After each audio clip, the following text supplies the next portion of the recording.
네, 오늘 하나님께서 우리에게 주시는 말씀은 창세기 45장 3절부터 11절 그리고 15절 말씀입니다. 창세기 45장 3절부터 11절 그리고 15절 말씀 제가 읽도록 하겠습니다. 내가 요셉입니다. 아버지께서 아직 살아계시다고요. 요셉이 형제들에게 이렇게 말하였으나 놀란 형제들은 어리둥절하여 요셉 앞에서 입이 얼어붙고 말았다. 이리 가까이 오십시오 하고 요셉이 형제들에게 말하니 그제야 그들이 요셉 앞으로 다가왔다. 내가 형님들이 이집트로 팔아넘긴 그 아우입니다. 그러나 이제는 걱정하지 마십시오. 자책하지도 마십시오. 형님들이 나를 이곳에 팔아넘기긴 하였습니다만 그것은 하나님이 형님들보다 앞서서 나를 여기에 보내셔서 우리의 목숨을 살려주시려고 그렇게 하신 것입니다. 이 땅에 흉년이 든 지 이태가 됩니다. 앞으로도 5해 동안은 밭을 갈지도 못하고 거두지도 못합니다. 하나님이 나를 형님들보다 앞서서 보내신 것은 하나님이 크나큰 구원을 베푸셔서 형님들의 목숨을 지켜주시려는 것이고 또 형제들의 자손을 이 세상에 살아남게 하시려는 것입니다. 그러므로 실제로 나를 이리로 보낸 것은 형님들이 아니라 하나님이십니다.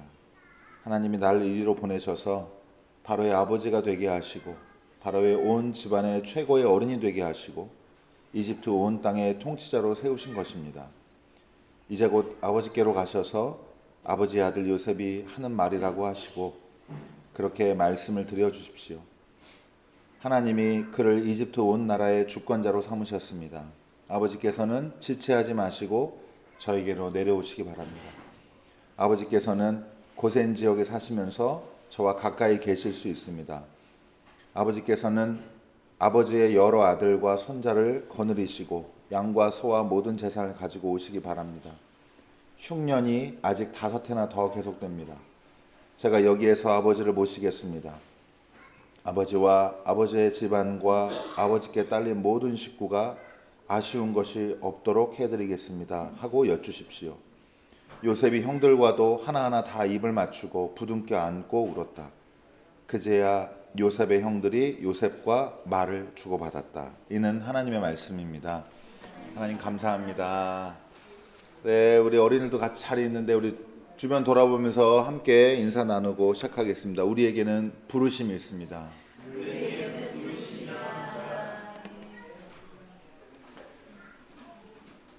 계속해서 우리 주연절 소명에 관해서 얘기를 좀 나누고 있고 지난주까지도 그랬고 이제 오늘은 요셉 이야기 조금 이제 좀 새로운 어린이들 들어가요? 아니요, 앉아 있어요. 네, 들어가지 마요. 마지막 주는 같이 예배드려요 이제. 그리고 같이 앉지 말고 다른 권사님, 집사님, 엄마, 아빠 옆에 한 명씩 이렇게 따로따로 앉아서 어른들이랑 같이 예배 드려봐요.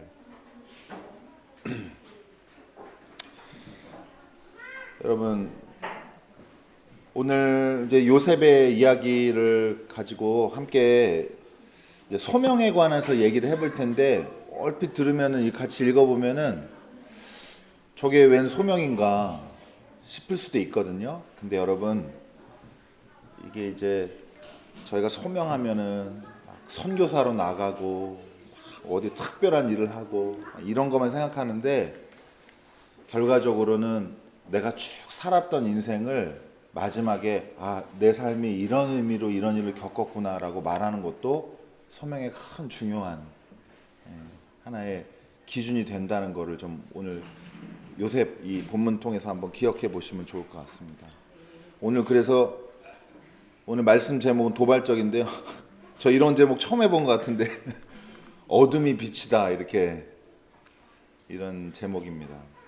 그래서 오늘 그때 말씀 보겠는데 아까 뭐 집사님도 어떻게 우연찮게 같이 그런 기도 하셨는데 살다 보면은 나는 내 주장만 하고 상대방 주장은 들리지 않고 나는 내가 보는 것 향해서 이렇게 바로 직진하게 되죠. 그러나 그렇게 해서는 저도, 우리도, 나도, 상대도 목적에 도달할 수가 없습니다. 설명을 길게 드릴 수는 없지만 여러 가지 느낌의 다른 버전으로 느껴보시라고 말씀을 드리는데, 여러분, 남 탓하는 사람은 아직 갈 길이 먼 사람이라는 얘기가 있어요. 그러면은 그 다음이 누구 탓이에요? 자기 탓한 사람은 좀 전보다는 많이 왔는데 아직도 도착하지 못한 사람입니다. 그러면 마지막이 뭘까요? 아무도 탓하지 않는 때가 와야 이제 된다는 그런 말이 있습니다. 제가 이제 지난주 설교가 저한테 사실 매우 어려운 설교예요. 저는 그런 설교를 좀 힘들어하거든요. 뭐냐면 일단은 주제 자체가 죄에 대해서 얘기하는 거고, 인간이 죄인이다, 인간이 타락했다, 부패했다, 이런 말을 제가 이렇게 강단에서 남한테 하는 게 저는 사실 진짜 너무 부담스럽습니다. 너무 부담스럽고, 제가 우리 교회 설교니까 이런 얘기도 하는데, 제가 20대 후반에 하나님 만난 다음에 저를 옥죄었던 상상이 있거든요. 상상이 뭐였냐면, 이 생각이 되게 자주 떠올랐고, 하면은 되게 마음이 무거웠었어요. 뭐냐면, 남은 모르는데 제가 죄진 일들 있잖아요. 그게 언젠가 큰 예배 영상에 팍 뜰 것 같은 그런 나쁜 상상을 많이 했습니다. 근데 여러분, 여기서 제 개인적인 이야기가 아니라 두 가지를 이해하셔야 되는데, 하나는 하나님을 만나고 나니까 이전에 괜찮았던 거, 그리고 남을 모르게 내가 속일 수 있었지만 내 스스로 남아있던 그런 잘못된 행동들에 대한 기억, 이런 것들이 진짜 되게 내가 진짜 죄인이구나, 이런 생각이 한편으로 들었던 거고, 여러분, 오히려 오늘은 두 번째 얘기를 같이 좀 기억을 하셔야 되는데, 기독교인이 되잖아요. 도덕적으로 너무 압박받아요. 이거 여러분, 제가 좋다는 얘기가 아니라 아주 나쁜 거라고 생각하는 거예요. 기독교는 늘 사람을 도덕적으로 질책하려고 준비가 돼 있어요. 똑바로 살았냐 안 살았냐, 자꾸 법 어겼냐 안 어겼냐. 저희 청년 때도 수련회 가면 주제가, 아주 교회 수련회 가면 청년들 주제가 맨날 해마다 술 담배 안 바뀌어요. 20년 30년 지나도 그때도 술 담배고 지금도 술 담배. 이게 뭐 하는 건가, 이 생각도 들고, 여러분, 결국에는 제가 기억나는 게, 토론을 막 하다가 찬반 뭐까지는 아니어도 여러 가지 입장을 얘기하고 있었는데, 결국에는 마지막에 반대하는 입장에서 하는 말이 뭐냐, 너 결국 술 하잖아, 술 마시잖아, 이렇게 끝났어요. 그래서 싸워서 끝났어요. 그러니까 그러면 무슨 토론이 무슨 필요가 있고, 이런저런 사고하는 게 무슨 과정으로서 의미가 있고, 이런 게 참 회의적으로 느껴지더라고요. 제가 이 말씀을 왜 드리냐, 여러분, 그리스도교가 죄에 관해서 이야기할 때는 그건 여러분 도덕적으로 살라 안 살라 하는 수준의 얘기가 결코 아니고요, 훨씬 더 깊은 수준의 얘기라는 걸 이해를 하셔야 됩니다.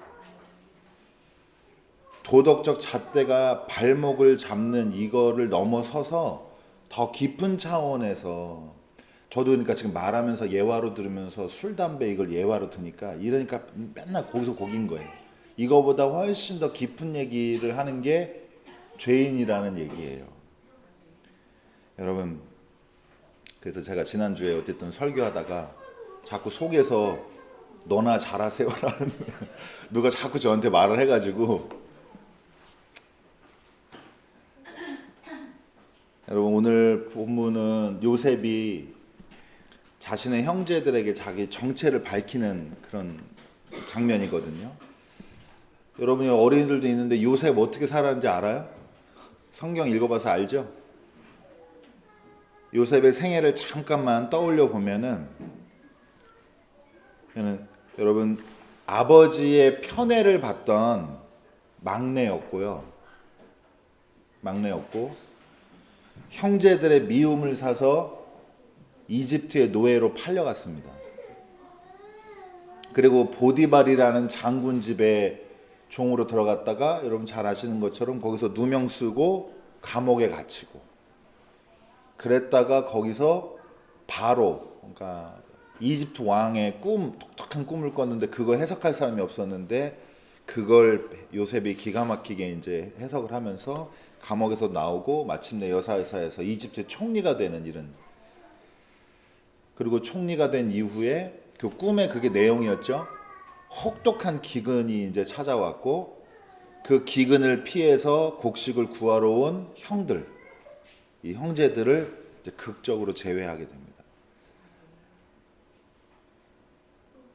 같이 집중하려고 여러 가지 노력하는 건데 제가 제일 좋아하는 성경 장면 중에 손에 꼽히는 장면이 그거예요. 요셉이 형들 처음 몰래 알아보고 그 혼자 들어가고 막 소리내어 운다 그거 읽고 어릴 때도 참 많이 울었던 기억이 나는데 여러분들 바로 결론으로 말씀드릴게요. 요셉 이야기 오늘 이 장면이 여러분 화해 용서 화해 이야기하는 장면이 저는 아니라고 얘기를 하고 싶은 거예요.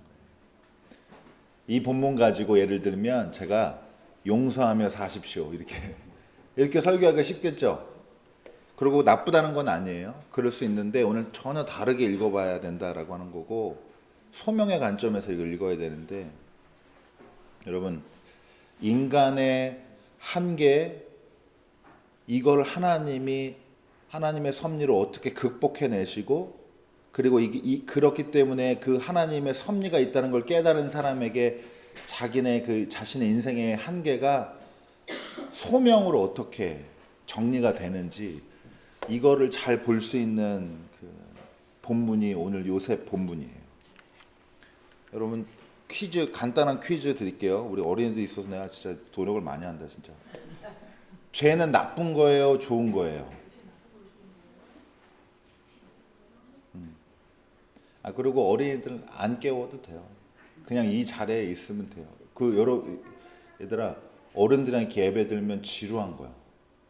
그거 배우라는 거야. 지루하라고. 너네한테 안 맞춰주는데 세상에 의미 있는 일이 많거든. 그러니까 그냥 경험하면 돼요. 그러니까 퀴즈를 낼 테니까 다시 맞춰봐. 죄 여러분 나쁜 거예요, 좋은 거예요? 나쁜 건데 우리 왜 져요? 나쁜 거 알면서? 어릴 때는 제가 구분해서 무슨 유튜브 같지만 딱 정해드릴게요.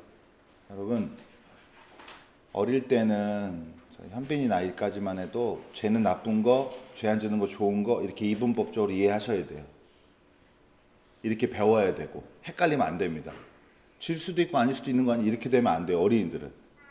근데 여러분 여기 우리 어린이들 말고 저희들은 그렇게 단순하게 생각하시면 안 됩니다.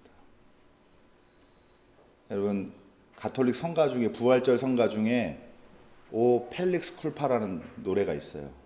이게 번역하면 어떤 뜻이냐면 오 복된 죄여라는. 당황스럽죠? 역시 가톨릭 문제가 많구나. 그 토마스 아퀴나스라고 유명한 신학자가 또 여러 가지 설이 있지만 어쨌든 그분이 이제 제안했던 얘기 중에 하나인데 뭐였냐면 우리가 죄를 짓고 인간이 타락했기 때문에 인간에게 원죄가 있기 때문에 예수 그리스도를 만나게 됐다는 얘기예요. 그러니까 그거를 되게 역설적인 표현을 드리지만 오 복된 죄여라고 해서 부활절에 부르는 성가 중에 이제 노래 중에 이런 제목이 있습니다. 인간의 죄와 인간의 한계가 역설적으로 하나님을 경험하는 통로가 된다는 진리를 담고 있어요. 여러분 이거 틀린 말 아닙니다. 우리가 죄를 안 지었으면 하나님 만났을까요? 죄가 없었으면? 여러분 저한테 답변 안 하시더라도 혼자 일주일 동안 생각해 보세요. 내가 그렇게 이상한 짓 하고 멍청하게 살고 그러지 않았으면 지금 하나님 만나서 이 자리에 있을까 생각해 보세요. 여러분 그리고 이건 이제 어린이들한테는 어려운 내용이니까 잠깐 귀 닫고요. 유대교 신비주의 전통에 침춤이라고 하기 발음이 좀 되게 그런데 침춤 이렇게 뭐라고 부르는지 정확히 모르겠어 솔직히. 근데 그런 개념이 있어요. 근데 여기서 그 설명하는 중요한 그 하나님에 대한 그 이해가 뭐냐면 하나님이 세계와 인간을 창조하시기 위해서 물러나셨다라고 하는 개념이에요. 무슨 말이냐면 하나님이 창조를 해내려고 보니까 쉽게 말하면 자기로 꽉 차 있는 거예요. 하나님으로 충만한 거예요. 근데 그러니까 창조의 여백이 없잖아요. 그래서 하나님이 스스로 자기를 제한하셨다고 하는 개념이에요. 여러분 나중에 가면 여러 가지 이제 연결이 되는데 제가 지금 방금 말씀드린 펠릭스 쿨파 이 복된 제어나 이 침춤이라고 하는 이런 개념 같은 걸 통해서 여러분 인간이 죄 짓고 연약하고 한계가 있는 존재라는 사실에 대해서 여러분 이게 오히려 하나님을 만나는 은혜의 통로가 된다라는 걸 그걸 여러분 그리스도교 신앙에서 이 기독교의 신앙에서 이걸 배우셔야 됩니다. 그래서 죄의 이야기를 하는 거예요. 지난주는 여기까지 못 오기 때문에 제가 어떤 지점까지만 가려니까 상당히 저 개인적으로 어려운 설교였다 말씀드리는 건데 이제 그 가렸던 부분을 열어서 말씀드리면 어려운 얘기 아니에요. 제가 좀 복잡하게 설명해도 죄를 지었기 때문에 우리가 망하게 됐죠. 근데 그것 때문에 오히려 그 우리의 연약함의 그 순간이 하나님을 만나는 계기가 되고 하나님의 은혜가 들어오는 통로가 된다라고 하는 겁니다. 여러분 이렇게 생각하면 제일 이 역설의 끝판왕이 어디일까요? 제일 역설적인 얘기예요. 기독교 신앙에서 십자가입니다. 이렇게 가는 거예요.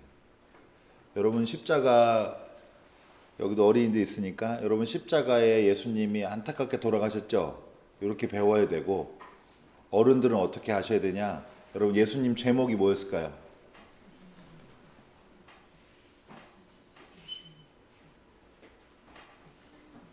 유대인의 왕이라고 팻말 붙였죠. 그게 무슨 말이냐면 정치범으로 돌아가신 거예요.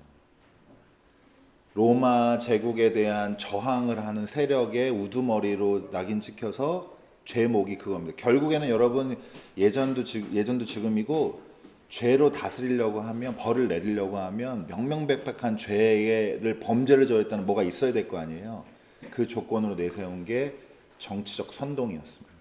그것 때문에 돌아가셨고 우리가 십자가에 대해서 굉장히 낭만적으로 생각하는 게 있는데 제가 어저께도 그저께도 강의 갔다가 점심때 거기 계신 분들 식사하러 다니는데 기독교인들 차 타면 꼭 십자가 달려 있잖아요. 거기 그리고 십자가에 좋은 말씀 써 있고 그런 게 다 있단 말이에요. 근데 여러분 만약에 예수님 당시에 누가 그리스도인데 십자가를 그렇게 달고 다니는 사람 만났으면 다들 깜짝 놀랐을 거예요. 깜짝 놀랐어요. 무슨 말이냐면 줄이 틀 때 그 막대기 같은 걸 우리가 이렇게 갖고 다니는 거 모형으로 예를 들면 아니면 단두대 그 칼날을 우리가 이렇게 액세서리로 갖고 다닌다고 생각해 보세요. 곤장 같은 거 이렇게 축소해가지고 이상한 일이란 말이에요. 근데 지금은 그때 대한 감각이 사라지니까 오히려 십자가가 굉장히 낭만화됐는데 여러분 오늘 다 얘기를 안 하지만 여러분 십자가는 명백한 하나님의 부재 상황이고 하나님께 모든 계획이 틀어지고 실패하는 거예요. 요셉이 형들에게 팔려서 이집트로 가고 조금 살아나려다가 누명 쓰고 감옥에 갇히고 이런 거랑 여러분 다를 바가 없는 이미지로 이해하시는 게 원래는 맞습니다. 우리한테는 막 이게 어떤 부적처럼 느껴지고 십자가가 막 능력이 있고 막 그런 것 같지만 여러분 그래서 바울이 얘기하잖아요. 어떤 사람들한테는 꺼리끼는 거고 미련한 거라고 얘기하는 게 여러분 결코 좋은 게 아니었습니다. 근데 여러분 그 십자가에 통해서 달리신 예수 그리스도가 우리의 구원의 길을 열어 제치셨다는 게, 그게 이제 우리 이 역설의 끝판왕의 이 믿음입니다. 예수님도 뭐라고 그랬어요? 여러분, 건강한 사람한테 의원이 필요 없다고 했죠.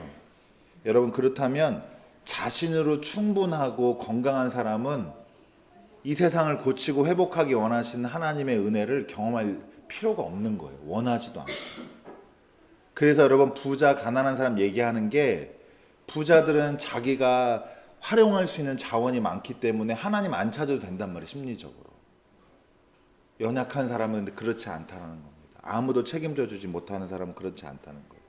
그리고 한 인간이 인간의 이 가장 연약함을 깨닫고 그 연약함을 진짜 완전히 겪어냈을 때에 그게 오히려 하나님의 통로였구나. 역설적으로 하나님이 나를 쓰신 거구나, 내가 이러려고 이렇게 사는 거구나 라고 말하는 장면이 바로 이제 오늘 요셉의 장면이라고 하는 겁니다. 여러분, 형제들 만난 요셉이 이제 하는 이야기를 한번 보세요. 내가 요셉입니다. 아버지께서 아직 살아계시다고요? 아버지가 많이 그리웠죠. 아버지한테 사랑받고 자랐으니까. 그러면서 이제 형들 이리 가까이 오십시오 하면서 중요한 얘기들 하는데, 내가 형님들이 이집트에 팔아넘긴 그 아우입니다. 여러분, 이 들을 때 형들이 지금 이집트 총리가 자기들 동생이라고 주장하면서 믿기지가 않는데, 니네들 니네들 동생 팔아먹은 거 내가 알고 있어. 약간 이런 느낌이잖아요. 이거 얼마나 무서워요. 근데 그런, 이제는 걱정하지 마십시오. 자책하지도 마십시오. 형님들이 나를 이곳에 팔아넘기긴 하였습니다만 그것은 하나님, 그러니까 형님들보다 앞서서 하나님이 나를 여기 보내셔서 누구의 목숨을 살리려고 그러는데요? 우리 모두의 목숨을 살리려고 하나님이 나를 이렇게, 형님들이 판 게 아니라 하나님이 이렇게 저렇게 이런 일 겪으면서 오게 한 거다라고 얘기하는 겁니다. 그러니까 이게 여러분, 단순히 나 지금도 기억나. 그때 13살 때였지. 이집트 구덩이 거기. 지금 이런 얘기가 아니에요. 근데 내가 용서해 줄게요 이러는 게 아니에요. 이게 아니고 진짜 요셉도 이 사건을 통해서 자기 인생을 정리를 하게 된 거예요. 한 거예요. 전체가 파노라마처럼 자기 삶이 지나가면서 내가 이 일 때문에 이걸 겪었구나. 그리고 이 최종적인 자기의 소명을 뭐라고 깨닫냐? 자기 형님들 가족 살리고 아버지 가족 살리고, 그리고 이집트 사람들 이렇게 기근에서 구해내고 모든 사람들이 살아나는 이 생명의 길을 열려고 하는 거예요. 이게 내가 부름받은 삶이구나, 이걸 안 겁니다. 구덩이에 빠졌을 때,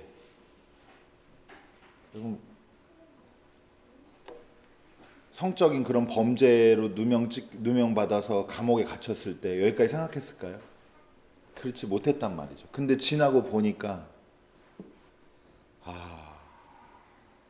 나한테 이 사람들을 살릴 권한, 내가 나한테 그걸 권한을 쓸 수 있는 이 자리까지 내가 이렇게 이 험한 세월을 견디면서 왔는데 결국 내가 모든 사람 살리려고 이렇게 왔구나 라고 그렇게 깨달은 겁니다.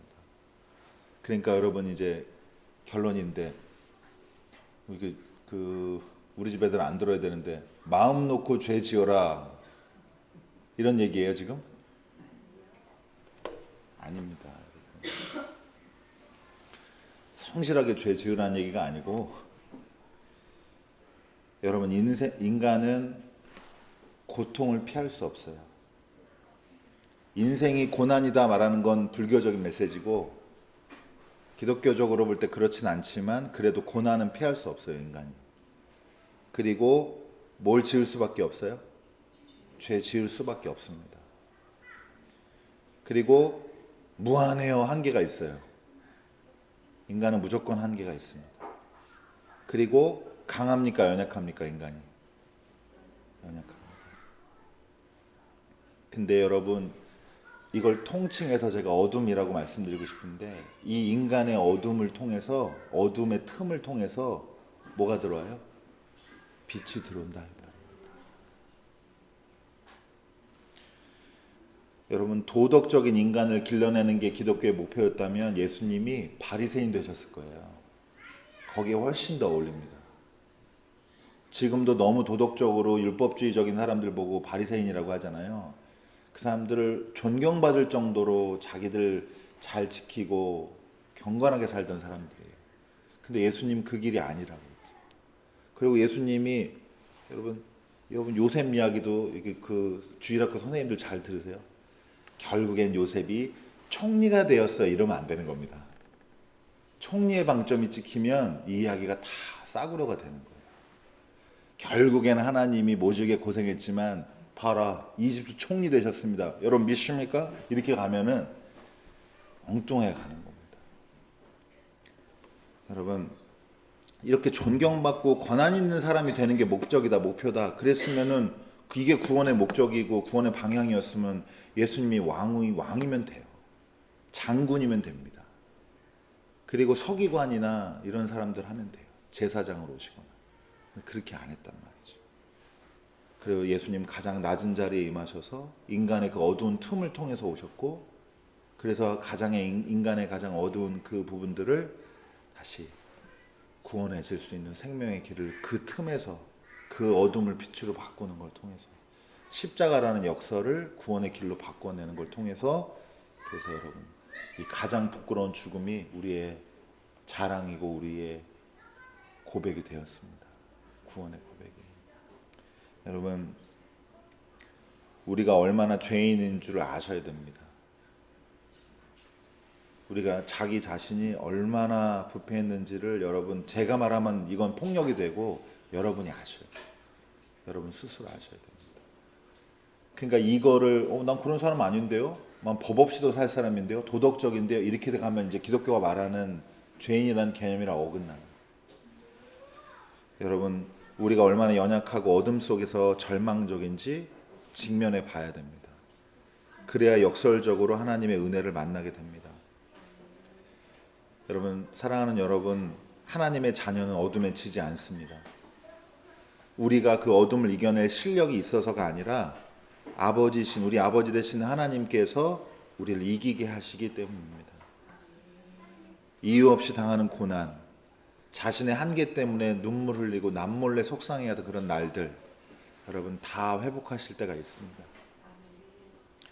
요셉이 그런 것처럼 우리가 왜 이런 삶을 살게 됐는지 다 이해하고 알게 되는 그런 날이 올 것입니다. 요셉의 소명을 총리라는 신분이 아니라 기근에서 이집트를 살리고 아버지와 형제들을 살리는 사람이 되는 것. 요셉이 나중에 이걸 깨닫고 거기로 가는 길이 인간의 계획과는 다르죠. 이렇게까지 해야 되나 싶어요. 그러나 하나님은 요셉이 소명에 응답할 수 있도록 그렇게 하셨습니다. 여러분 시간이 좀 오늘 갔지만 마지막으로 한 말씀만 더 나누고 싶은데요. 제가 이렇게 말했다고 해서 아까 얘기한 것처럼 열심히 죄 지어라 이런 거 아니란, 이렇게 하면 엇나가는 겁니다. 근데 여러분 반대로요. 여러분 고난이 복이다. 제가 지금 이런 얘기하는 것 같으세요? 여러분 절대 아닙니다. 그러면 기도할 때 고난 달라고 기도해야 되는데 어리석은 일이에요. 하나님이 원하는 건 고난이 아니라니까요. 고난은 그냥 고난이에요. 근데 제가 이런 말씀 왜 드리냐? 여러분 고난을 낭만화하면 안 돼요.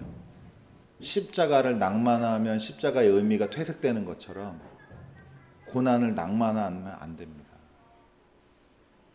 그래야 고난의 진짜 의미가 상실되질 않는데, 여러분 우리가 바라는 건 고난이 아니라 뭐예요? 평안이고 밝은 걸 기대하잖아요. 우리가 잘 되고 안정되고 그거 기도하는 게 맞아요.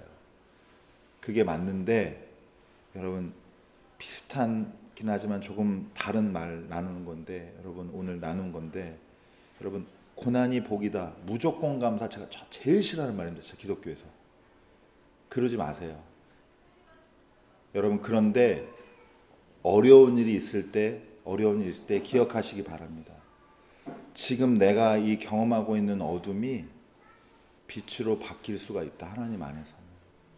요거 기대하는 겁니다. 이걸 믿음으로 우리가 가지고 있는 거예요. 그러니까 결론적으로 무슨 말씀드리냐? 여러분이 한계가 있든지 여러분 환경에 한계가 있든지 지지 마시라. 꺾이지 마시고 지지 마시고 거기서 이 내 완전히 끝나는 그 어둠 속에서 환하게 비춰오는 어떤 하나님의 그 빛을 소망하는 여러분이 되시기를, 저와 여러분이 복된 삶이 되기를 주님의 이름으로 축원합니다.